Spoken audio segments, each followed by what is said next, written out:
জামাতের টিকিট কাটলে জান্নাতের টিকিট কাটা হবে, কোথায় আছে আমাকে বলুক, তারা দেখিয়ে দিক। এবং এটা ঠিক না, ধর্মকে ব্যবহার করে রাজনৈতিক ফায়দা নিয়ে নেওয়া, এটা কখনোই আপনার ইসলাম এই কথা বলে না। শহীদ রাষ্ট্রপতি জিয়া রহমানের নাম নিলে প্রতিদিন ব্যস্ত নিশ্চিত, আমি বিশ্বাস করি।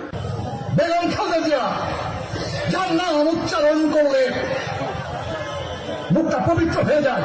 জিয়া রহমানের হাতে গড়া দল, তাদের শীষে ভোট দিলে আপনারা অবশ্যই জান্নাতুল ফেরদৌস আশা করতে পারেন কিনা পারেন?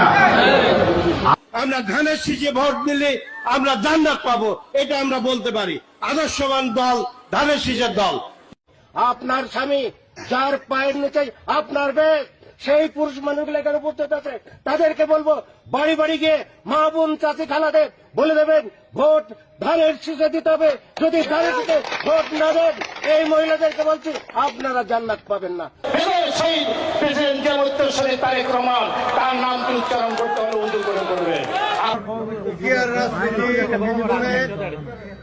আমি মক্কা মনে করি সাধারণ তুদুরির এই বাড়িটাকে। যারা পাল্লা মার্কে ভোট দিবে বরং এরা দুজনে যাওয়ার সম্ভাবনা বেশি। বিভিন্ন বাড়িতে যাইয়া আমাদের ধানের শীষের পক্ষে কথা বলবে ইনশাল্লাহ। আমরা মদিনা ইসলামের চর্চা করি, আমরা মদিনা ইসলামে বিশ্বাস করি। এখানে আমরা মওদুদি ইসলামের অনুসারিত নয় কেউ।